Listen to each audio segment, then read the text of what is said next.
إن الحمد لله أصلي وأسلم على نبينا مصطفى محمد صلى الله عليه وسلم وعلى آله وصحبه أجمعين أما بعد أعوذ بالله من الشيطان الرجيم بسم الله الرحمن الرحيم സൂറ അൽ-മുഅ്മിനൂൻ 24-ാമത്തെ വചനം നോക്കൂ. നിങ്ങൾ മുൻവചനത്തിൽ വിശദീകരിച്ചതിന്റെ തന്നെ ബാക്കിയാണ്. ഇത് നൂഹ് നബി അലൈഹിസ്സലാമിന്റെ ജനതയുടെ മറുപടിയാണ്, അദ്ദേഹത്തിന്റെ പ്രബോധനത്തിനുള്ള മറുപടിയാണ്. അല്ലാഹു സുബ്ഹാനഹു വ തആല വിശദീകരിക്കുന്നത് ഫഖാലൽ മലഉല്ലദീന കഫറു, അവിശ്വസിച്ച ഒരു കൂട്ടരിൽ നിന്നുള്ള പ്രധാനികൾ അല്ലെങ്കിൽ പ്രമുഖരായ ആൾക്കാർ മലവുകൾ പറഞ്ഞു, മിൻ ഖൗമി, അദ്ദേഹത്തിന്റെ ജനതയിൽ നിന്നെന്ന് പറഞ്ഞാൽ നൂഹ് നബി അലൈഹിസ്സലാമിന്റെ ജനതയിൽ നിന്നും, മാ ഹാദാ ഇല്ലാ ബശറുൻ, മാ ഹാദാ ഇവനല്ല, ഇല്ലാ ബശറുൻ ഒരു മനുഷ്യനല്ലാതെ അല്ല, മിസ്ലുക്കും നിങ്ങളെപ്പോലെയുള്ള ഒരു മനുഷ്യൻ മാത്രമാകുന്നു നൂഹ് നബി അലൈഹിസ്സലാം. അതുകൊണ്ട് നൂഹ് നബി പറയുന്ന ഒന്നും നിങ്ങൾ കാര്യമാക്കേണ്ട ജനങ്ങളെ എന്നാണ് ആ പ്രമുഖർ വാദിച്ചത്. ആ പ്രമുഖരാണ് സാധാരണ ജനങ്ങൾ അല്ലാഹുവിന്റെ മാർഗത്തിൽ നിന്നും തടയുന്നത് എന്നാണ് ഖുർആൻ വിശദീകരിക്കുന്നത്.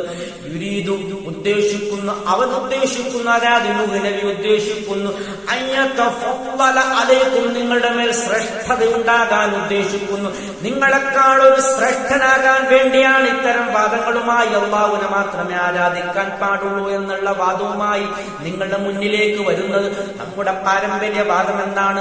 നമ്മൾ ആ പാരമ്പര്യവാദമായി ബദ്ദിനെയും സ്വാനെയും അതുപോലെയുള്ള അള്ളാഹുവിന്റെ സൃഷ്ടികളെ ആരാധിക്കലാണ് യഥാർത്ഥ മതം എന്നാണ് ഈ പ്രമുഖർ സാധാരണ ജനങ്ങളെ ബോധ്യപ്പെടുത്തി കൊടുത്തിരിക്കുന്നത്. അതാണ് അവർ വിശദീകരിക്കുന്നത്.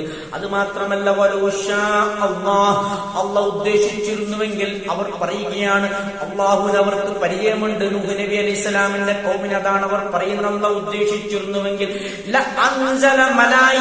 മലക്കുകളെ ഇറക്കുമായിരുന്നു, റസൂലായി മലക്കുകളെ ഇറക്കില്ലായിരുന്നു, വലിയ വലിയ അങ്ങനെയുള്ള അത്ഭുത സൃഷ്ടികളെ ഇറക്കില്ലായിരുന്നു എന്നാണ് അവർ പറയുന്നത്. ഇതിനെപ്പറ്റി നാം കേട്ടിട്ടേയില്ല.